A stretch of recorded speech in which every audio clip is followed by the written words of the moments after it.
सभी लोगों का स्वागत है आपके अपने परिवार यूट्यूब चैनल फ्रेशर क्लासेस में। तो फ्रेंड्स, ये वीडियो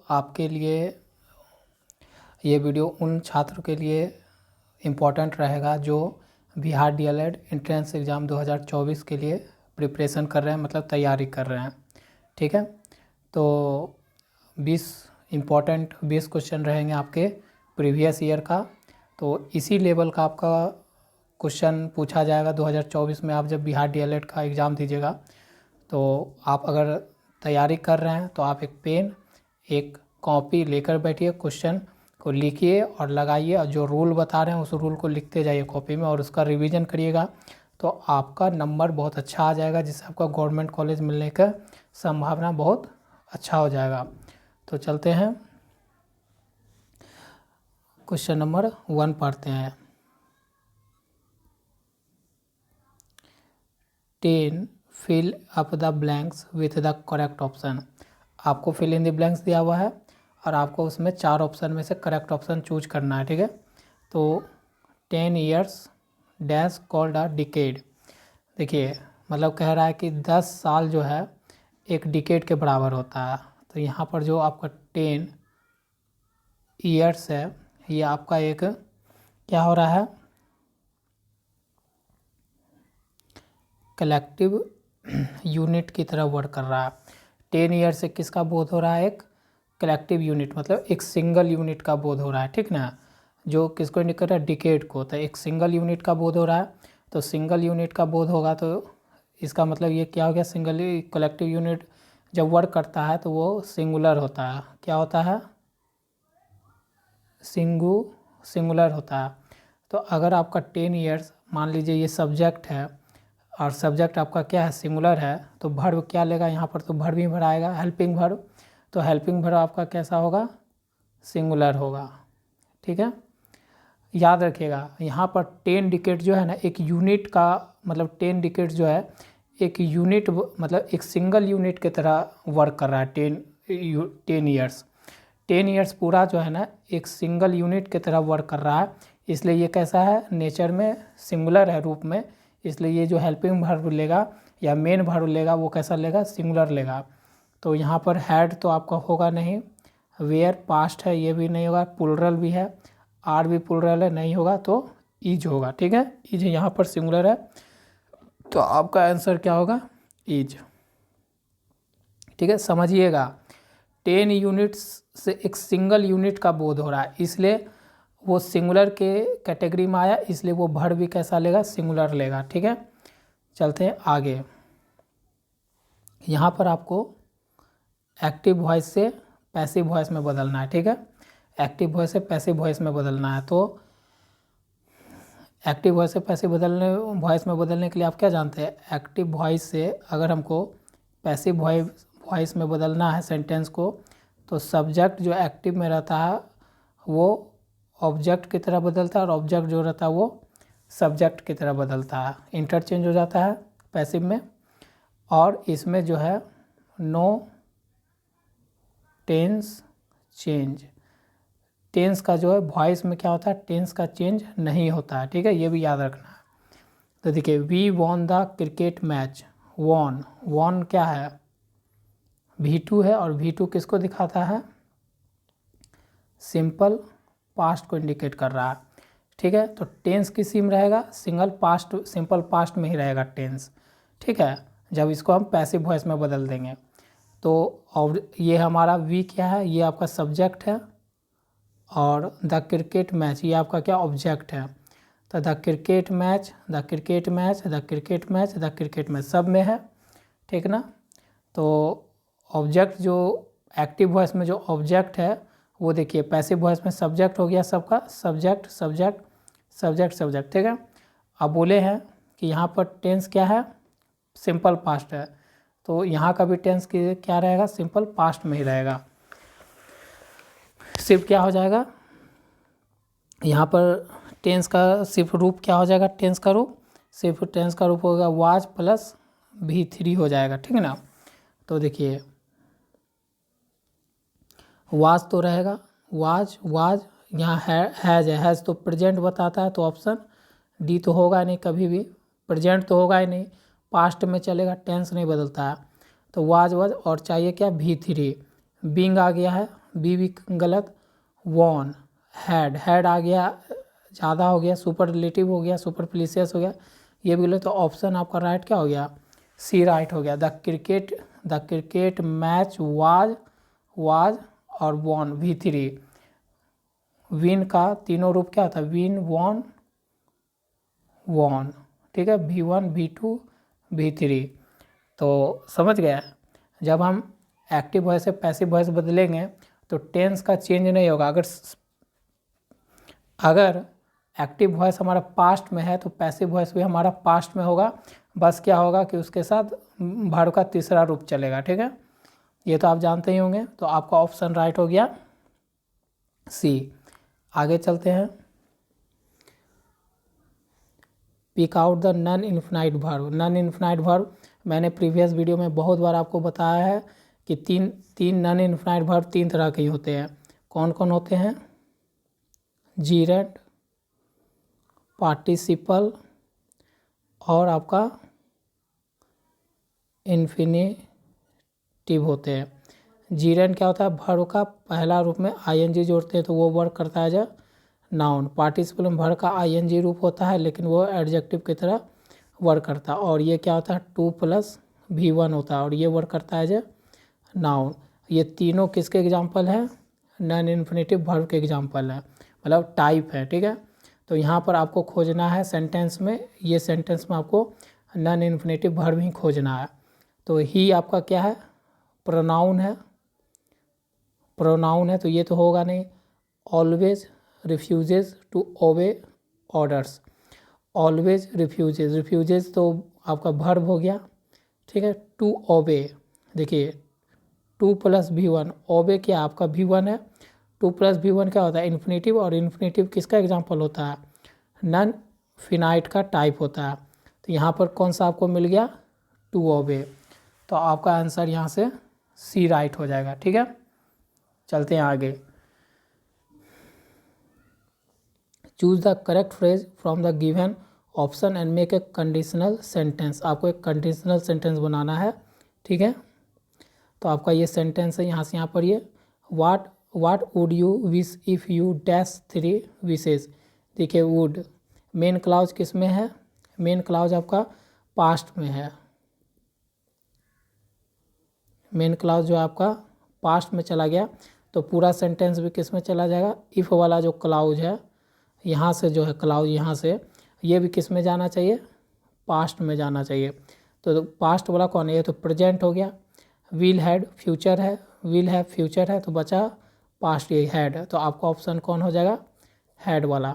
याद रखिएगा कंडीशनल सेंटेंस, अगर भाव पास्ट में घुस गया तो आपका मेन क्लाउज अगर पास्ट में है तो प्रेजेंट भी किस में जाएगा, पास्ट में, या इफ़ वाला क्लाउज भी जाएगा पास्ट में, और इफ़ वाला क्लाउज अगर पास्ट में तो मेन क्लाउज जाएगा पास्ट में। मेरी बातों को ध्यान से सुनने का प्रयास करिएगा क्योंकि हर चीज़ लिखना संभव नहीं है, वीडियो लॉन्ग हो जाएगा तो आपको लिए बोरिंग होगा, इसलिए आप ध्यान से सुनोगे मैं क्या बोलता हूँ तो आपको ज़्यादा समझ में आएगा, ठीक है।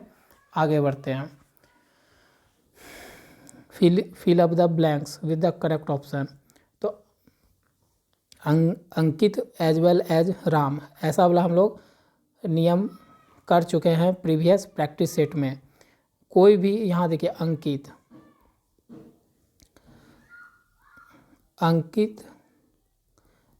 क्या है, नाउन है, और कैसा नाउन है, सिंगुलर नाउन है। और यहाँ पर राम भी नाउन है और कैसा है, सिंगुलर नाउन है ना। और इस दोनों को कौन जोड़ रहा है, इस दोनों को जोड़ रहा है एज वेल एज। तो एज वेल एज जब दो, क्या बोलता है इसका नियम, सुनिएगा ध्यान से सुनिए। एज वेल एज क्या कहता है नियम, कि जब दो सिंगुलर नाउन के साथ, जब सिंगुलर नाउन को जब एज वेल एज से जोड़ा जाता है, ऐड किया जाता है, जोड़ा जाता है दो सिंगुलर नाउन को, तो वो अपने साथ कैसा वर्ब लेता है, वर्ब भी सिंगुलर ही लेता है, ठीक है। तो देखते हैं, हैव तो प्लुरल है, गलत। वेयर भी प्लुरल, गलत। हैज क्या हो गया, हैज हो गया आपके लिए, ये आपका प्रेजेंट के लिए हो गया, लेकिन सिंगुलर नहीं हुआ, ये भी सिंगुलर ही है, लेकिन ये एक के लिए लगता है, तो ये नहीं होगा, इज यहाँ पर होगा, क्या होगा, इज। ठीक है, इज का यहाँ से प्रयोग होगा। चलते हैं आगे 6 नंबर क्वेश्चन पे। यहाँ पर select the most appropriate option to change the sentence, और डायरेक्ट स्पीच से इनडायरेक्ट स्पीच बदलना, आपका नरेशन आ गया। ठीक है, तो देखिए, you should sit on the white chair he said, यहाँ पर आपका रिपोर्टिंग वर्ब किस में है, पास्ट टेंस में है।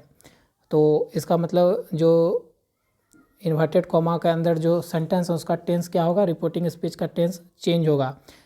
नरेशन में बस ध्यान रखिए, नरेशन में टेंस जो होता है उसका नरेशन चेंज होता है। ठीक है, तो देखिए यहाँ पर ही सेड डैट, ठीक है, यहाँ तक, और यहाँ पर भरना है, तो ही सेड डैट तो कर दिया। यू है, SON को याद रखिए, 1 2 3, फर्स्ट पर्सन सब्जेक्ट के अनुसार, सेकंड पर्सन ऑब्जेक्ट के अनुसार, थर्ड पर्सन नो चेंज। तो यू क्या है आपका, सेकंड पर्सन, ये क्या है, यू सेकंड पर्सन है। ठीक है, तो यू बदलेगा किसके साथ, सब्जेक्ट के साथ, है ना, किसके साथ अनुसार बदलेगा, सब्जेक्ट के साथ। तो यू नहीं, सॉरी, यू जो है आपका सेकंड पर्सन है, तो सेकंड पर्सन किसके अनुसार बदलता है, ऑब्जेक्ट के अनुसार, किसके साथ, ऑब्जेक्ट के अनुसार, रिपोर्टिंग वर्ब के ऑब्जेक्ट के अनुसार।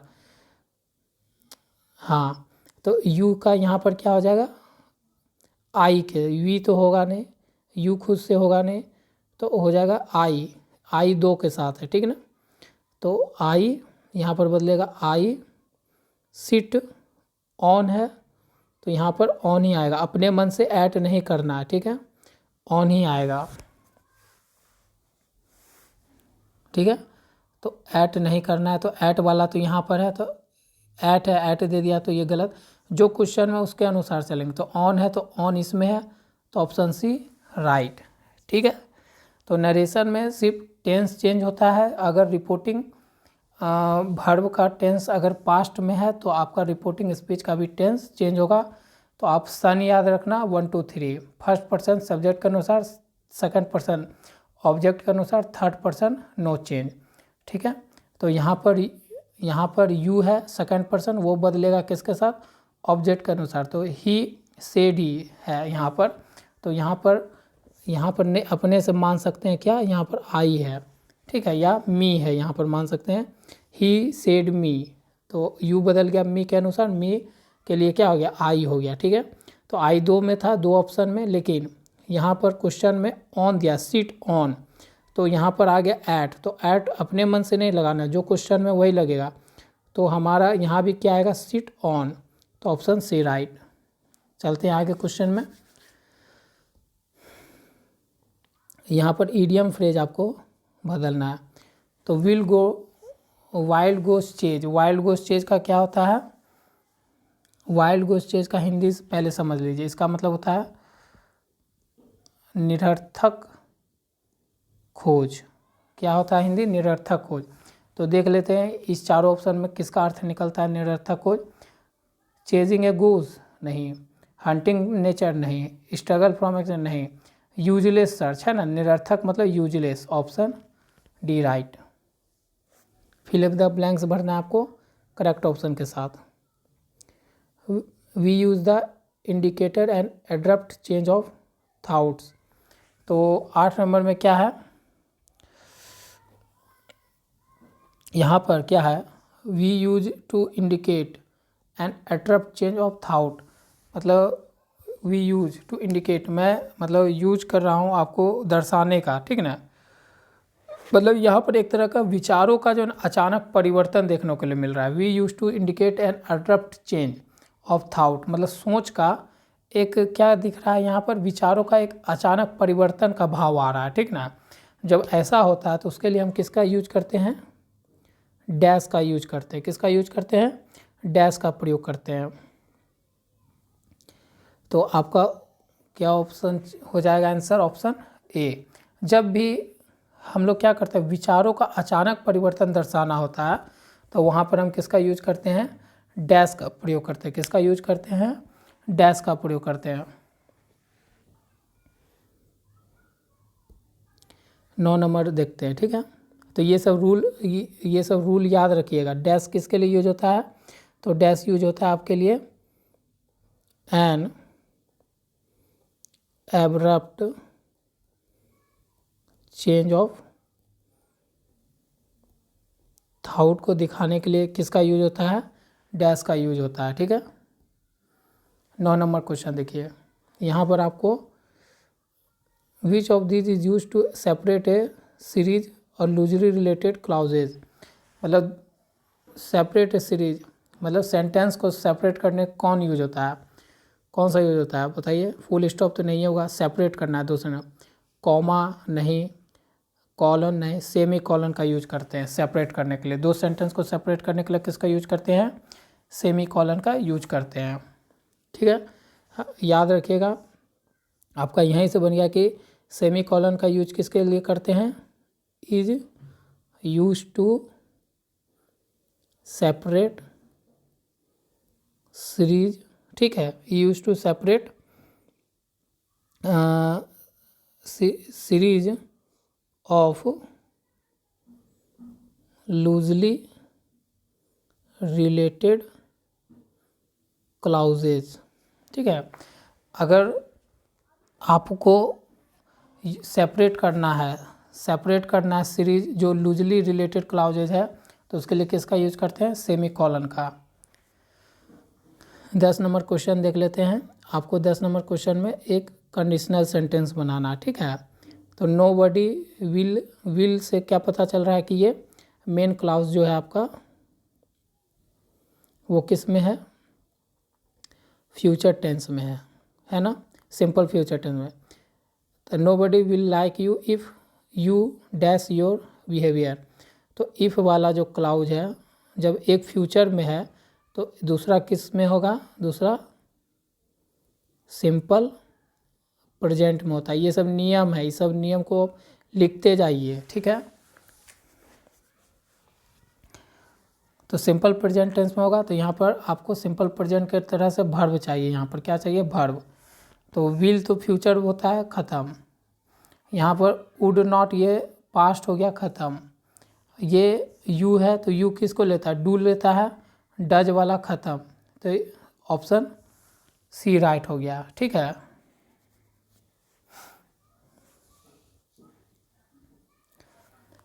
Which one of the following in example of closely cohesive sentence. Cohesive sentence क्या होता है?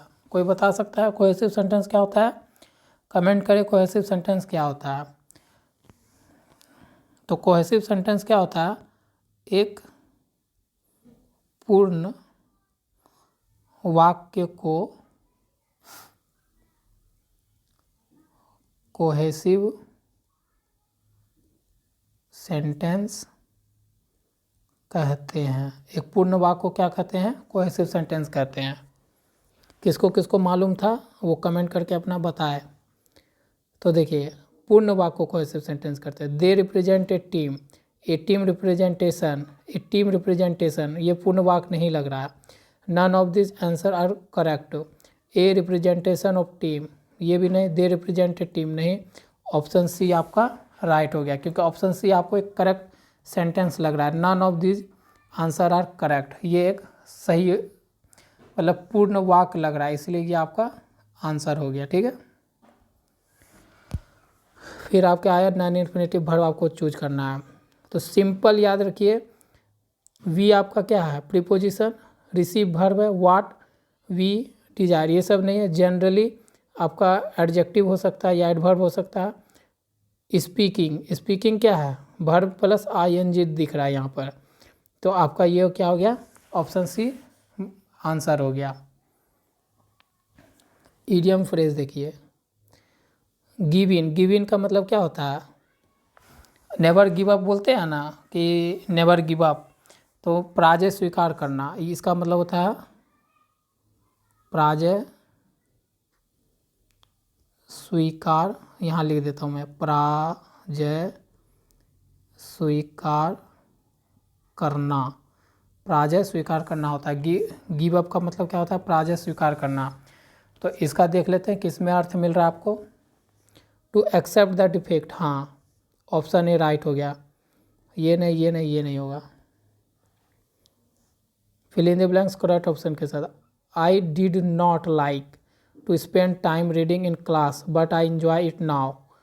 बताइए यहाँ पर अर्थ निकल के आ रहा है सेंटेंस से, I did not like to spend time reading in class, मतलब मुझे क्लास में बैठकर या मुझे क्लास में समय बिताना, पढ़ कर समय बिताना, मुझे क्लास में पढ़ते हुए समय बिताना पसंद नहीं है। ठीक है, एक तरह का ये सेंस है। लेकिन आई इंजॉय इट न, लेकिन अब क्या है, लेकिन अब मैं इसको एंजॉय करने लगा हूँ।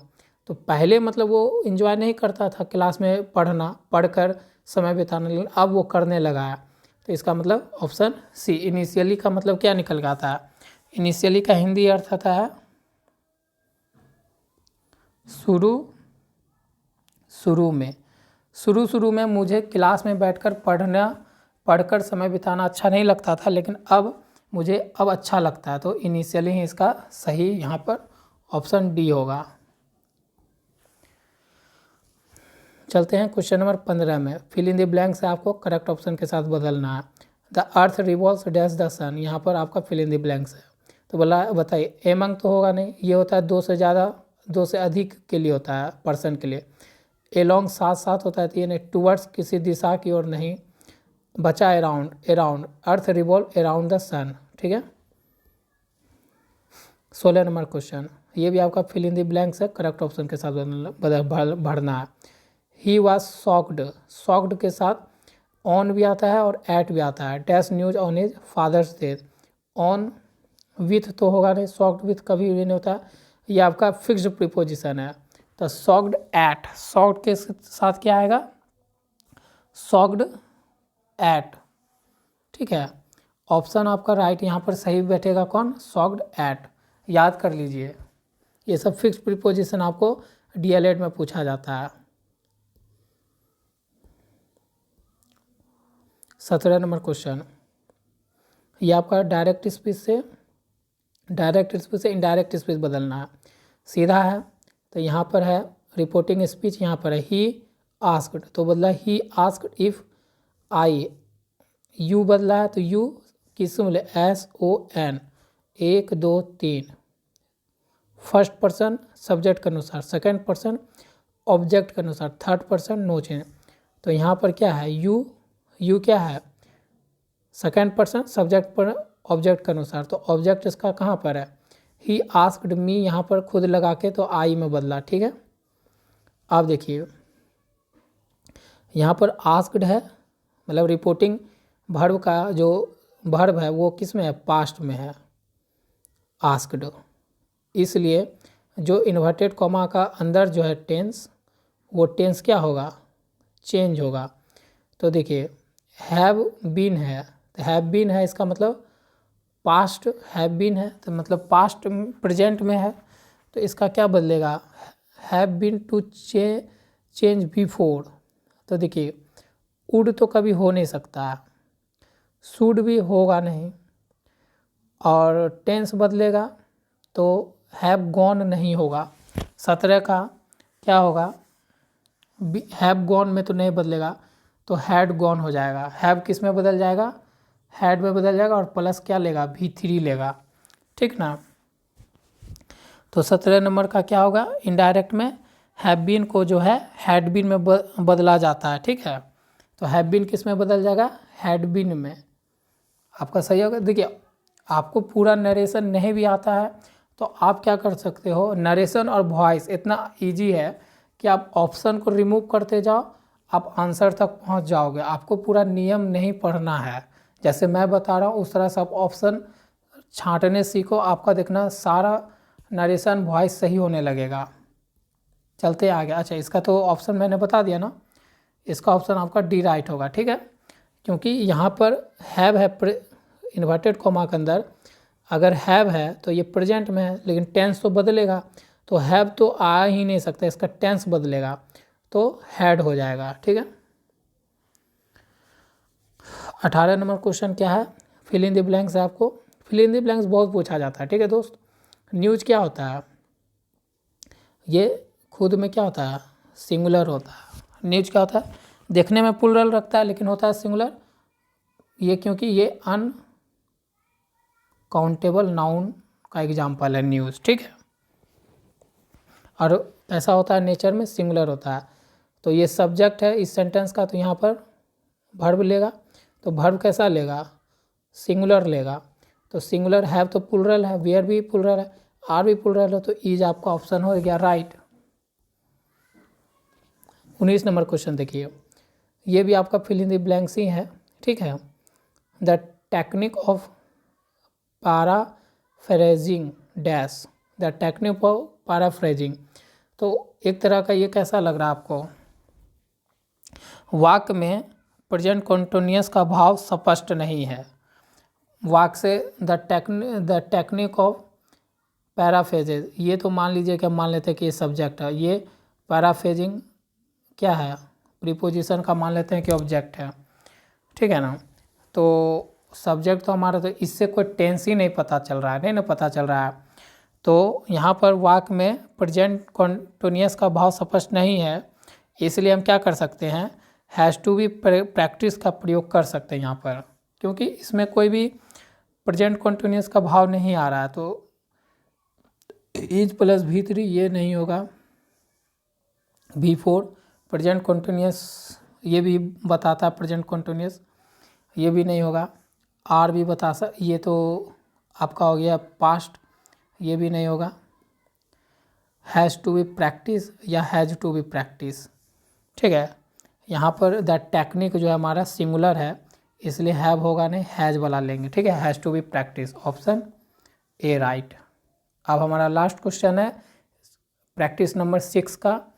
तो इंग्लिश में हम लोग प्रैक्टिस जो प्रैक्टिस लगा रहे हैं सेट 6 लगा रहे हैं, उसका आज लास्ट क्वेश्चन 20वां नंबर है, देख लेते हैं।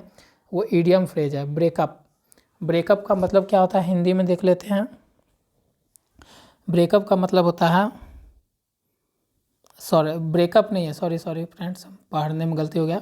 ब्रिंगअप है, क्या है ब्रिंगअप, ब्रिंगअप का मतलब होता है पालन पोषण, पालन पोषण। ब्रिंगअप का मतलब क्या होता है, पालन पोषण करना। तो देख लेते हैं इस चारों ऑप्शन में से किसका अर्थ आ रहा है पालन पोषण करना। तो टू एवेल्यूट नहीं, टू ब्रिंग लाइट नहीं, टू मेक समथिंग क्लियर नहीं, टू न्यूट्रेट, न्यूट्रेट का मतलब क्या होता है पोषण। तो न्यूट्रेट विथ केयर, ये इसका मतलब केयर मतलब पालन पोषण करना। तो ऑप्शन डी राइट हो गया।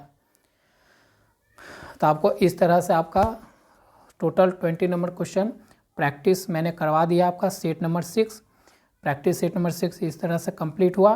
तो फ्रेंड्स अगर आपको वीडियो पसंद आता है तो वीडियो को आप लाइक कर सकते हैं, चैनल को सब्सक्राइब करिए अगर आप नए हैं, और बेल आइकन को प्रेस करिए, क्योंकि अगला जो वीडियो आए तो आपको उसका नोटिफिकेशन पहले मिल सके।